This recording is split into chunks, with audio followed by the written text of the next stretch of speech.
Hello ಎಲ್ಲರಿಗೂ ನಮಸ್ಕಾರ. Welcome to my YouTube channel ಕನ್ನಡತಿಯ ಕಥಾಸುಧೆ.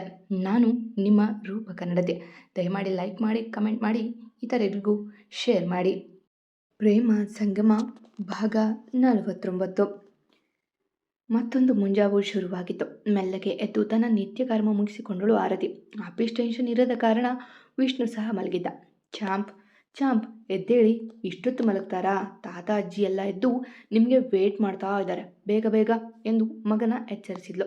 ಮಮ್ಮಿ 5 minutes ಪ್ಲೀಸ್, ತುಂಬ ನಿದ್ದೆ ಬಲ್ತಿದೆ ಎಂದು ಹೇಳಿದ ಹಾಸಿಗೆ ಮೇಲೆ ಹೊರಳಿ ಅಪ್ಪನೇ ಎದೆಯ ಮೇಲೆ ಕೈ ಕಾಲು ಹಾಕಿ, ಚಾಂಪ್ ನಿಮಗೆ ಅಮ್ಮ ಬೇಕು ತಾನೆ, ಮತ್ತೆ ಬ್ಯಾಡ್ ಬಾಯ್ ಥರ ಅಪ್ಪನ ಮೇಲೆ ಯಾಕೆ ಮಲಗಿದ್ದೀರಾ, ಬನ್ನಿ ಈ ಕಡೆ ಎಂದು ತುಟಿ ಉಬ್ಬಿಸಿ ಹೇಳಿದ್ಲು.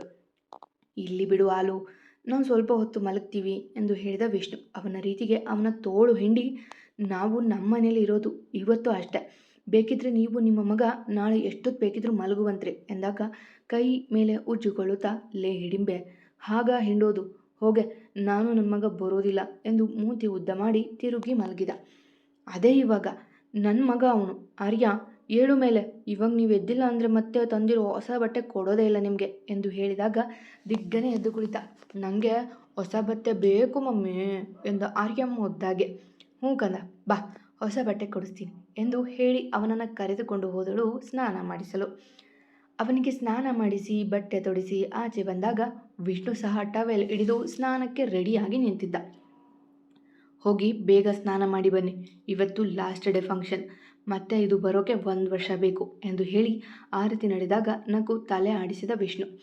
ಅವನು ಸ್ನಾನ ಮಾಡಿ ಕೆಳಗೆ ಬಂದಾಗ ಆಗಷ್ಟೇ ಹೊಸ ಬಟ್ಟೆಗಳ ಕವರ್ ಹಿಡಿದು ಬಂದರು ಗಿರೀಶ್. ಒಂದು ಆರ್ಯನ ಕೈಗೆ ನೀಡಿದರು, ಒಂದು ಆರತಿ ಕೈಗೆ. ಅಪ್ಪ ಇದು ಯಾಕೆ, ನಿನ್ನೆ ನಾನು ಕೇಳಿದೆ ಅಂತಾನಾ ಎಂದು ಆರು ಕೇಳಿದಾಗ ನಕ್ಕು, ವರ್ಷಕ್ಕೆ ಬರುವ ಫಂಕ್ಷನ್, ಹೊಸ ಹೊಸ ಬಟ್ಟೆ ಹಾಕಿ ನನ್ನ ಮಗಳು ಮೆರೆಯಲಿ ಅಂತ, ನೋಡುವವರ ಕಣ್ಣು ಕುಕ್ಕಿಸುವುದು ಬೇಡವಾ ಎಂದು ಹೇಳಿದಾಗ ನಕ್ಕು ಅಪ್ಪನ ಅಪ್ಪಿ ಥ್ಯಾಂಕ್ ಯು ಅಪ್ಪ ಎಂದು ಕೆನ್ನೆಗೆ ಮುದ್ದು ಕೊಟ್ಲು. ಹಾಗೆ ವಿಷ್ಣುವಿಗೆ ಸಹ ಹೊಸ ಬಟ್ಟೆ ನೀಡಿದರು ಗಿರೀಶ್ ಅವರು. ಅವ ಏನು ಹೇಳದೆ ತೆಗೆದುಕೊಂಡ. ಬೇಗ ತಿಂಡಿ ಮುಗಿಸಿ ರೆಡಿಯಾಗಿ ಬನ್ನಿ, ಇವತ್ತು ಬೆಳಗ್ಗೆಯಿಂದ ಫಂಕ್ಷನ್, ಸಂಜೆ ಪಟಾಕಿ ಸಿಡಿಸಿ ಸಂಭ್ರಮ ಪಡೋದು ಎಂದು ಮಂಗಳ ಹೇಳಿದಾಗ ಎಲ್ಲ ಡೈನಿಂಗ್ ಟೇಬಲ್ ಬಳಿ ಸೇರಿದರು. ಅತ್ತೆ 2 ದಿನ ರುಚಿ ರುಚಿ ಅಡುಗೆ ತಿಂದು ಮನಸ್ಸು ಹೊಟ್ಟೆ 2 ತಣ್ಣಗೆ ಆಯಿತು ನೋಡಿ ಎಂದು ವಿಷ್ಣು ಆರತಿಯ ಕಾಲು ಎಳೆದಾಗ ಮೆಲ್ಲಗೆ ಅವನ ಕಾಲು ತುಳಿದಳು ಆರತಿ. ಅಮ್ಮ ಈ ಸೊಳ್ಳೆ ಎಷ್ಟು ಕಾಟ ಕೊಡುತ್ತೆ ಎಂದು ಕಾಲು ಹಿಡಿದುಕೊಂಡಾಗ ಮುಸಿ ಮುಸಿ ನಕ್ಕರು ಗಿರೀಶ್ ಮಂಗಳ. ಮತ್ತೊಮ್ಮೆ ಎಲ್ಲ ರೆಡಿಯಾಗಿ ಫಂಕ್ಷನ್ ಹಾಲ್ ಕಡೆ ಬಂದರು ಎಂದು 10 ಗಂಟೆಗೆಲ್ಲ ಫಂಕ್ಷನ್ ಶುರುವಾಗಿತ್ತು. ಸಂಜೆವರೆಗೂ ಸಂಭ್ರಮ, ನಂತರ ಪಟಾಕಿ ಸಿಡಿಸುವುದಿತ್ತು. ಹಬ್ಬ ಎಷ್ಟು ಖುಷಿ ಆಗ್ತಿದೆ ಆಗುತ್ತಾ ಅಪ್ಪ, ಅದರಲ್ಲೂ ನಾನು ಮದುವೆ ಆಗಿ ಹೋದ ವರ್ಷವೇ ಈ ಹಬ್ಬ ಆಗ್ತಿರೋದು ಖುಷಿ ಎಂದು ಹೇಳಿ ಆರತಿ ಎಲ್ಲವ ನೋಡ್ತಾ ಕುಳಿತಿದ್ದಳು. ಒಬ್ಬೊಬ್ಬರೇ solo, salsa, romantic, comedy, drama ಎಲ್ಲ ತರಹದ ಕಾರ್ಯಕ್ರಮ ಕೊಟ್ಟರು. ನಂತರ ಪ್ರಿಯಾ ಅವಳ ಹುಡುಗನ ಜೊತೆ ಉಪವಾಸ ಈ ಕಣ್ಣಿಗೆ ಅನ್ನುವ ಸಾಂಗಿಗೆ ಡ್ಯಾನ್ಸ್ ಮಾಡಿದಾಗ ಉರಿದು ಹೋಗಿತ್ತು ಅವಳಿಗೆ. ಡುಮ್ಮಿ ಡುಮ್ಮಿ ನೋಡು ಹೆಂಗೆ ಕುಣಿತಾಳೆ, ಮೈ ಕಾಣೋ ಬಟ್ಟೆ ಹಾಕ್ಕೊಂಡು, ಚಿಚಿ ಎಂದು ಮೂತಿ ತಿರುಗಿದಳು ಆರತಿ. ಕುಣಿಯೋಕ್ ಬಾರದೆ ಇದ್ದವರು ನೀಲ ಡೊಂಕು ಅಂದ್ರಂತೆ. ಅಷ್ಟಕ್ಕೂ ಅವಳು ಚೆನ್ನಾಗಿ ಡ್ಯಾನ್ಸ್ ಮಾಡ್ತಾ ಇದ್ದಾಳೆ ಎಂದು ವಿಷ್ಣು ಸಹ ಪ್ರಿಯಾನ ಹೊಗಳಿದಾಗ ಇನ್ನೂ ಉರಿದು ಹೋಗಿತ್ತು ಅವಳಿಗೆ. ಹೌದಾ, ನಿಮಗೆ ಡ್ಯಾನ್ಸ್ ಮಾಡೋಕೆ ಬರುತ್ತಾ ಮತ್ತೆ ಎಂದು ಕೇಳಿದಾಗ ಕಾಲರ್ ಮೇಲೆ ಏರಿಸಿ, ನಾವು ಅಂದರೆ ಕಡಿಮೆ ಅಂದ್ಕೊಂಡ್ಯಾ ಎಂದು ಹೇಳಿದಾಗ ತಟ್ಟೆಂದು ಅವನ ಕೈ ಹಿಡಿದು, ವಿಷ್ಣು ಬನ್ನಿ ನಾವು ಡ್ಯಾನ್ಸ್ ಮಾಡೋಣ ಎಂದು ಹೇಳಿ ಬಲವಂತ ಮಾಡಿ ಅವನನ್ನು ಸ್ಟೇಜ್ ಮೇಲೆ ಕರೆದುಕೊಂಡು ಹೋದಳು.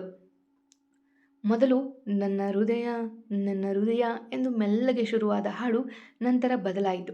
ಇಬ್ಬರು ಅದೆಷ್ಟರ ಮಟ್ಟಿಗೆ ಡ್ಯಾನ್ಸ್ನಲ್ಲಿ ಮುಳುಗಿ ಹೋಗಿದ್ದಾರೆ ಅಂದರೆ ಹಾಡು ಬದಲಾಗಿದ್ದು ಅರಿವಿಗೆ ಬರಲಿಲ್ಲ. ಒಬ್ಬರ ಕಣ್ಣುಗಳಲ್ಲಿ ಒಬ್ಬರು ಮುಳುಗಿ ಹೋಗಿದ್ದಾರೆ. ಕೈ ಕಾಲಿನ ಜೊತೆ ಮನಸ್ಸು ಹೊಂದಿಕೊಂಡಿದೆ.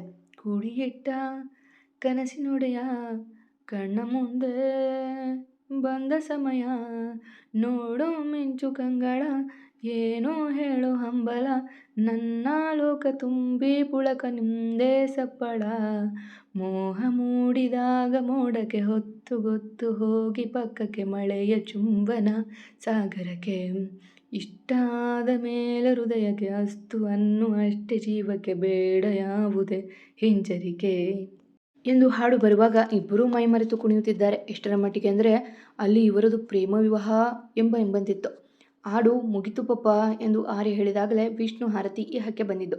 ನೀನು ಬಾಕಂದ ಎಂದು ಹೇಳಿ ಆರತಿ ಅವನ ಕೈ ಹಿಡಿದು ಕರೆದುಕೊಂಡ್ಳು. ಅಮ್ಮ ಕರೆದಿದ್ದೆ ಅವ ಅಪ್ಪನ ಕೈ ಹಿಡಿದು ಹಾಡು ಬದಲಾಗಿತ್ತು. My daddy is my hero ಎಂದು ಸಾಂಗ್ ಬಂದಾಗ ಆರತಿ ಚಪ್ಪಾಳಿ ತಟ್ಟರು ಎಂದರೆ ಅಪ್ಪ ಮಗ ಕುಣಿಯತೊಡಗಿದ್ರು. ಇಬ್ಬರ ಸ್ಟೆಪ್ ಸಹ ಎಲ್ಲೂ ತಪ್ಪಲೇ ಇಲ್ಲ. ಎಲ್ಲ ನೋಡುತ್ತಾ ಕುಳಿತಿದ್ರೆ ಗಿರೀಶ್ ಸಮಾಧಾನ ಆದರೆ ಪ್ರಿಯ ಹೊಟ್ಟೆಯಲ್ಲಿ ಮೆಣಸಿನಕಾಯಿ ಉರಿ ಹತ್ತಿಸ್ಕೊಂಡಿದ್ಲು. ಎಲ್ಲವೂ ಸರಿಯಾಗಿ ಹೋಗ್ತಿತ್ತು. ಪ್ರತಿ ಹಂತದಲ್ಲೂ ತಾವು ಮೇಡ್ ಫಾರ್ ಈಚ್ ಅದರ್ ಅನ್ನುವಾಗಿ ಕುಣಿದು ತಮ್ಮನ್ನು ತಾವು ತೋರಿಸಿಕೊಂಡಿದ್ರು ಆರತಿ ವಿಷ್ಣು. ಆರ್ಯ ಸಹ ಅಪ್ಪ ಅಮ್ಮನ ಜೊತೆ ಹೆಜ್ಜೆ ಹಾಕುತ್ತಾ ತಾನೂ ಏನೂ ಕಡಿಮೆ ಅಂದೆ ಎಂದು ತೋರಿಸ್ಕೊಂಡಿದ್ದ. ಎಲ್ಲ ಕಾರ್ಯಕ್ರಮ ಚೆನ್ನಾಗೇ ನೆರವೇರಿತು. ಶಾಂತ ರೀತಿಯಿಂದ ಎಲ್ಲವನ್ನು ಪೂರೈಸಿದ ನಿಮಗೆ ಧನ್ಯವಾದಗಳು ಎಂದು ಅನೌನ್ಸ್ ಮಾಡಿದರು ಸ್ಟೇಜ್ ಮೇಲೆ. ನಂತರ ಎಲ್ಲರೂ ಎದ್ದು ಹೋಗಲು ರೆಡಿಯಾದಾಗ ಒಂದು ನಿಮಿಷ, ಈ ಬಾರಿ ಸಂಭ್ರಮದಲ್ಲಿ ಚೂರು ಬದಲಾವಣೆ. ಏನಪ್ಪ ಅಂದರೆ ನಮ್ಮ ಪ್ರಕೃತಿಗೆ ಮತ್ತು ಪ್ರಾಣಿಗಳಿಗೆ ತೊಂದರೆ ಆಗಬಾರ್ದು ಅಂತ ನಾವು ನಿರ್ಧಾರ ಮಾಡಿದ್ದೀವಿ. ಹಾಗಾಗಿ ನೀವೆಲ್ಲ ಸಿಡಿಮದ್ದುಗಳನ್ನು ನಮ್ಮ ಕೈಗೆ ಕೊಡಿ. ನಾವು ಸರಳ ಪಟಾಕಿ, ಸುರ್ಸುರು ಬತ್ತಿ ಕೊಡ್ತೀವಿ. ಎಲ್ಲರೂ ಸಹಕರಿಸಿ ಎಂದು ಹೇಳಿದಾಗ ತಲೆ ಆಡಿಸಿ ನಡೆದರು ಎಲ್ಲ. ಒಬ್ಬೊಬ್ಬರೇ ಬಂದು ದೊಡ್ಡ ದೊಡ್ಡ ಪಟಾಕಿಗಳ ಅವರ ಕೈಗೆ ಕೊಟ್ಟು ಚಿಕ್ಕ ಪುಟ್ಟ ಪಟಾಕಿ ತೆಗೆದುಕೊಂಡು ನಡೆದರು. ಗಿರೀಶ್ ಅವರು ಸಹ ದೊಡ್ಡ ಪಟಾಕಿ ತಂದು ಅವನ್ನು ಸಹ ವಾಪಸ್ ಕೊಟ್ಟು ಬಂದರು. ಅಮ್ಮ, ನಂಗೆ ಹೀರೆಕಾಯಿ ಬೋಂಡ ತಿನ್ನಬೇಕು ಅನ್ನಿಸ್ತಾ ಇದೆ, ಮಾಡಿಕೊಡು ಅಮ್ಮ ಎಂದು ಹೇಳಿದಳು ಆರತಿ ಸೋಫಾ ಮೇಲೆ ಕುಳಿತುಕೊಳ್ಳುತ್ತಾ. ತಟ್ಟನೆ ಅವಳ ಪಕ್ಕ ಕುಳಿತ ಮಗಳ, ಅಲ್ವೇ, ಏನಾದರೂ ವಿಶೇಷ ಉಂಟಾ ಎಂದು ಕೇಳಿದ್ದೆ ಒಂದೇ ಬಾರಿಗೆ ಬೆಚ್ಚಿ. ಅಮ್ಮ, ಏನು ಹೇಳ್ತಾ ಇದೀಯಾ? ಮದುವೆ ಆಗಿ ಸರಿಯಾಗಿ 1.5 ತಿಂಗಳೂ ಆಗಿಲ್ಲ. ಹೋಗಲಿ, ನಾನು ಆ ಸಿಡುಕ್ಮೂತಿ, ಚೇಚೆ ಎಂದು ಮೂತಿ ಸಿಂಧರಿಸಿದ್ಲು ಆರತಿ.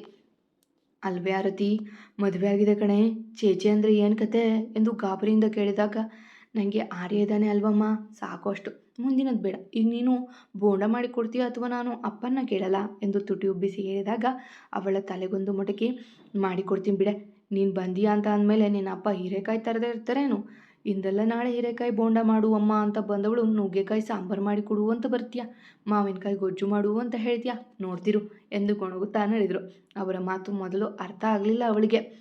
ನಂತರ ಅರ್ಥವಾದಾಗ ಮೆತ್ತಗೆ ಇಮ್ಯಾಜಿನೇಷನ್ಗೆ ಹೋದ್ಲು. ಒಂದು ತಟ್ಟೆ ತುಂಬ ಅನ್ನ ಜೊತೆಗೆ ನುಗ್ಗೆಕಾಯಿ ಸಾಂಬಾರು ಹಾಕಿಕೊಂಡು ವಿಷ್ಣು ಮುಂದೆ ಹಿಡಿದು, ಹಳ್ಳಿ ಮೇಷ್ಟ್ರೆ ಪಾಠ ಮಾಡಿ ಬನ್ನಿ, ದಿಲ್ಲಿ ಮೇಡಮ್ ಸ್ಲೇಟು ಬಳಪ ತನ್ನಿ ಎಂದು ಇಬ್ಬರನ್ನು ಇಮ್ಯಾಜಿನ್ ಮಾಡಿಕೊಂಡವಳು.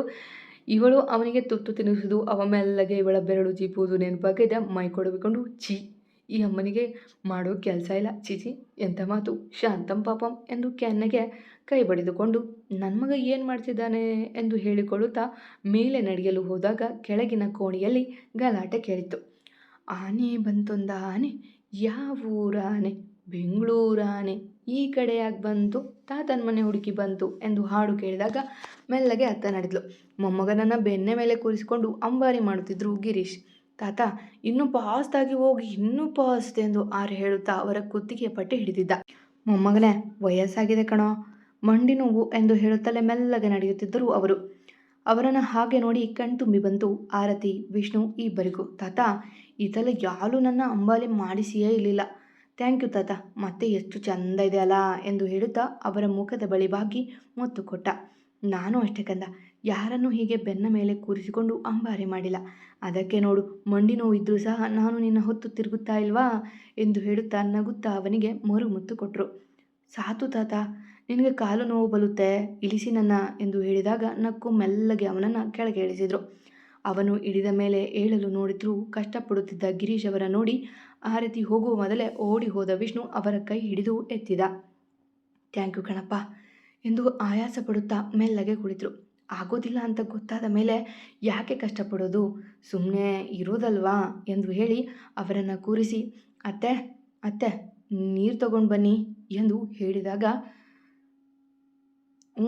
ನನಗೆ ಇರೋದು ಒಬ್ಬನೇ ಮೊಮ್ಮಗ, ಅವನನ್ನು ನಾನು ಎತ್ತಿ ಆಡಿಸದೆ ಮತ್ತೆ ಯಾರನ್ನು ಆಡಿಸೋದು ಎಂದು ಹೇಳಿದಾಗ ಅದೆಷ್ಟು ಮುಗ್ಧತೆ ಇದೆ ಇವರಿಗೆ ಎನಿಸದೆ ಇರಲಿಲ್ಲ ಅವನಿಗೆ. ಅಪ್ಪ, ಟ್ಯಾಬ್ಲೆಟ್ ತಗೊಂಡಿದ್ದ ಎಂದು ಹೇಳುತ್ತಾ ಮುಂದೆ ಬಂದಳು ಆರತಿ. ಎಲ್ಲ ತಗೊಂಡೆ ಎಂದು ನಕ್ಕರು. ಅಷ್ಟರಲ್ಲಿ ಮಂಗಳ ನೀರು ಹಿಡಿದು ಬಂದಾಗ ನೀರು ಕುಡಿದು ಸಮಾಧಾನ ಮಾಡಿಕೊಂಡರು ಅವರು. ಬನ್ನಿ, ಟೈಮ್ ಆಯಿತು, ಇನ್ನೇನು ಸಂಜೆ ಆಯಿತು, ಪಟಾಕಿ ಹಚ್ಚಿ ಬಿಡೋದು ಎಂದು ನಕ್ಕರು ಗಿರೀಶ್. ಮಗಳು ಅಳಿಯನ ಪ್ರೀತಿ ಕಾಳಜಿ ನೋಡಿ ಕಣ್ಣು ತುಂಬಿತ್ತು.